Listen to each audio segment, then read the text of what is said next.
A few days after we settled into our new home, the doorbell rang loudly, echoing through the house. I unlocked the door, and before I could react, it swung open forcefully. "Why haven't you invited us over since moving into your new house?" It was my mother-in-law standing on the doorstep. Behind her, my husband pushed me aside, looking surprised. Without waiting for an invitation, my mother-in-law stepped into the house, taking in the surroundings. "It's a nice place with a garden. Quite tasteful, surprisingly, given your lack of housekeeping skills. But I suppose even you can be useful occasionally," she commented. "Now, where's my room? This one looks like it gets plenty of sunlight." I bit back a laugh at her cheerful tone.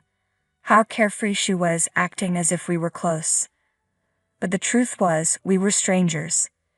"There isn't a room for you here," I said, keeping my voice steady.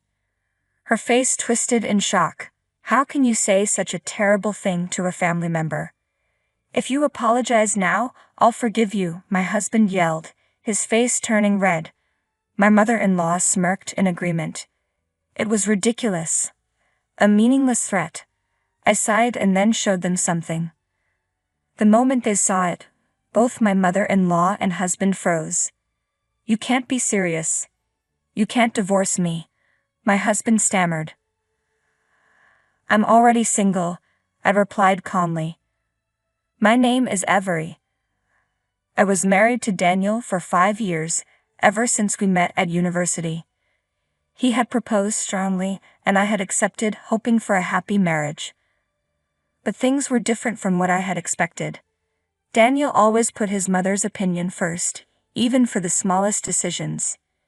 He'd say, 'I'll ask my mom,' for everything, from where we should go on our honeymoon to which dentist we should visit, even down to the color of the bedroom curtains.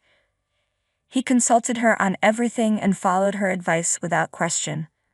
I was concerned about his behavior, but I chose to ignore it. Despite my dissatisfaction with the situation, our marriage wasn't terrible. Daniel helped with simple chores like taking out the trash, though he complained about it. On weekends, we'd dine out or take trips, and he always remembered our anniversaries and birthdays with gifts. As long as I turned a blind eye to my mother-in-law's interference, Daniel seemed like a decent husband. However, everything changed after my father-in-law passed away. Our once stable marriage began to unravel. "Avery, can we talk?" Daniel asked one evening as we sat down to dinner. "What's wrong?" I replied, sensing the tension in his voice. "Can we live with my mother?" I stared at him, stunned. "What? Why?" "It's not sudden," he said defensively. "I've been thinking about it since Dad passed away. Mom's all alone now.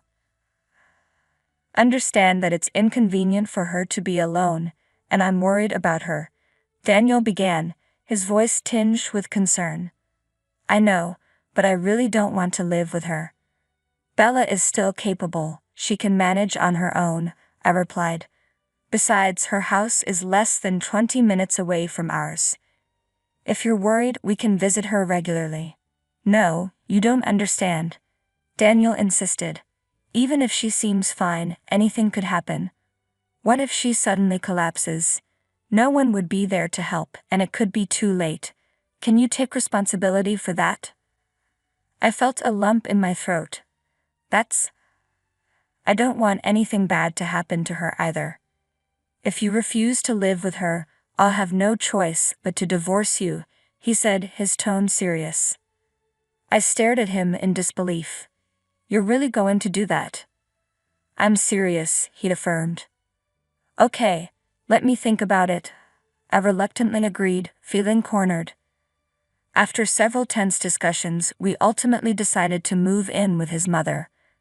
Bella, Daniel's mother, had a tendency to nitpick about everything, and Daniel always obeyed her. I knew living with her wouldn't be easy for me, but I was pregnant at the time. I convinced myself that it would be better for the baby to have both parents present, so I reluctantly agreed. I also believed that moving in with Bella wouldn't change my relationship with Daniel. I had faith in the bond we had built over the years, But reality proved otherwise. As soon as we moved in, Bella wasted no time in making life difficult for me. Instead of supporting me during my pregnancy, she left all the housework to me while she spent her days socializing with her friends. When she finally returned home, she would find fault with everything I did.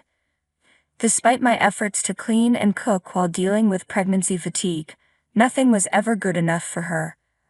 I tried explaining, hoping she would understand, given her own experiences as a mother. But instead she would snap, "Young people these days are so lazy.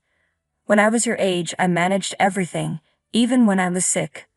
She'd point out the slightest imperfections. "Look at the water stains. And the laundry. It's not even ironed properly. You should be making at least 3 side dishes per meal. Are you trying to starve me and my sweet boy?" Her constant criticism was relentless, and there were days when I had to redo chores despite feeling unwell. Eventually, I couldn't take it any longer and confided in Daniel, hoping for support. "Sure, some things Mom says are harsh, but it's your fault for not doing your chores properly," he said dismissively. "Don't blame her for that." But there are days when it's hard to even stand up. It's impossible to do everything perfectly when I'm feeling like that. I tried to reason with him. "My mom managed when she was younger," he retorted, his loyalty to her unwavering. "When she was pregnant with me, she managed everything, so there's no reason why you can't do it too," Daniel said dismissively. "Health varies from person to person, Daniel," I replied, frustration simmering. "Besides, your mother is out all day and night socializing. This apartment was ours first, and she doesn't contribute to any of the bills. I need you to ask her to help with the housework until I'm feeling better." He sighed, clearly annoyed. "You're the one who agreed to move in with my mother.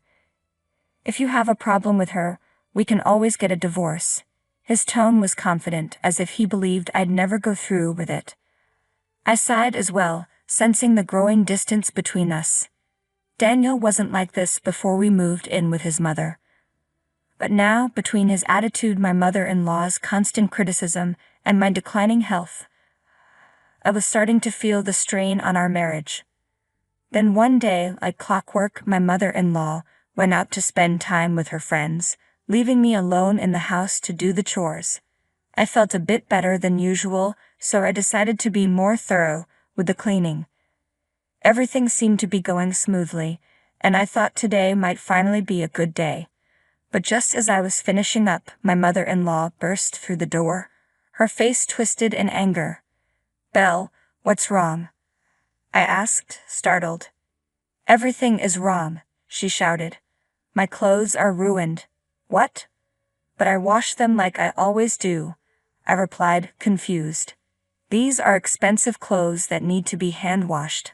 How dare you put them in the washing machine? Look at the state of them. Completely ruined. These were my favorites. What are you going to do about this?" she demanded, her voice shrill. "But Belle, you never told me they needed special care," I said, trying to stay calm. "You should know without me having to tell you," she snapped, completely losing control. At that moment, Daniel walked in from work, and I knew things were about to get even worse. "I'm home." "What's going on?" Daniel asked as he walked in. "Welcome back, Daniel," Bella cried out, rushing over to him. "Look at my clothes. They were so expensive, and now they're ruined." Before I could explain, my mother-in-law thrust the damaged clothes into Daniel's hands. "These are the ones you like to see me in, right?" Daniel frowned as he examined the clothes. "Avery, you can't even manage something as simple as laundry." "Your mother never told me they needed to be hand-washed," I replied, trying to stay calm. I admit I should have checked, but Bella's at fault too for not mentioning it. Daniel's expression hardened. "It's my fault for putting up with your attitude, but if you're going to blame my mom, then I'm done. I don't want a wife who can't even do housework. Get out of here." He reached into his bag and pulled out a piece of paper, slamming it down on the dining room table with a smug smile. It was a set of divorce papers with Daniel's section already filled out. You should think about fixing that attitude of yours in the future, he said coldly. Then without another word, Daniel turned to leave, taking his mother with him. Hey, where are you going? I asked, my voice trembling. We're going out to eat, Daniel replied over his shoulder. I'm not letting my mom eat that cold, nasty food you made, and I'm not eating it either. As they walked out, Bella glanced back at me, a victorious smirk on her face. I had been holding back for so long, telling myself it was for the sake of our baby. But seeing that smug expression on my mother-in-law's face, and hearing Daniel mock me so cruelly, I felt a surge of uncontrollable anger and sadness. Daniel had always put his mother first, but he had never treated me with such disdain. How had things gone so wrong? I stared at the divorce papers left behind on the table, feeling utterly helpless. At that moment, my smartphone buzzed, snapping me out of my thoughts. As I reached into my pocket, I felt my phone vibrating. I checked the screen and saw that it was my mother calling. Hi Avery, how are you doing? My mother's voice greeted me. Hi Mom, it's been a while, I replied, trying to steady my voice. That's right, we're family, after all. You're treating us terribly, chimed in my mother-in-law, standing beside him with an accusing glare. I have no idea how they found out, but my mother-in-law and Daniel showed up at the new house. I was too stunned to say anything as they barged in without permission. This is a pretty nice place, with a garden and all. Quite the upgrade for you, my mother-in-law said, looking around with a smirk. I wonder where my room is. They seemed to be having a great time, completely oblivious to the fact that things had changed. I know you're a useless wife who can't even handle basic chores, but I guess you've managed to be useful for once, she added with a laugh. I managed to suppress a grin at her ignorance. Neither Daniel nor my mother-in-law had any clue that we were already divorced. I'm not your wife anymore, I said calmly. Daniel looked at me as if I'd lost my mind. Avery, what are you talking about? We're married, so of course you're my wife. No, I'm single now. So please leave my house. His expression shifted from confusion to disbelief. What do you mean? You're upset about something, right? I apologize, Avery. Let's just talk this out. I can't believe you'd lie about getting a divorce. Whatever it is, we'll fix it. My mom will forgive you too. I don't care if she forgives me or not, I replied, keeping my voice steady. We're already divorced. I walked over to the cabinet and pulled out the divorce certificate, handing it to him. Daniel studied the document, his face gradually turning pale. His mouth opened and closed like a fish out of water as he struggled to process the situation. When did this happen? I don't remember signing any divorce papers. You did, I said firmly. The day you got upset about your mother's clothes. You left the completed divorce papers on the table, remember? You've been talking about divorcing me every day, so I took you at your word. His eyes widened in shock as the reality of the situation began to sink in. I had recorded every word spoken by Daniel and his mother and kept a detailed diary of their behavior. Diary, along with the recordings, was meant to serve as evidence. I played back the relevant audio from my smartphone, and there was my mother-in-law's voice criticizing my cooking, along with Daniel threatening, "If you serve food like this, I'm divorcing you." Both Daniel and his mother were taken aback and remained silent, unable to respond.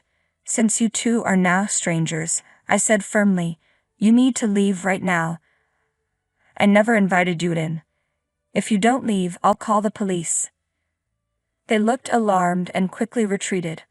I watched them leave and securely locked the door to ensure they couldn't come back. After discovering that my parents and I had purchased a new house, Daniel and his mother had to vacate their home and terminate their apartment lease.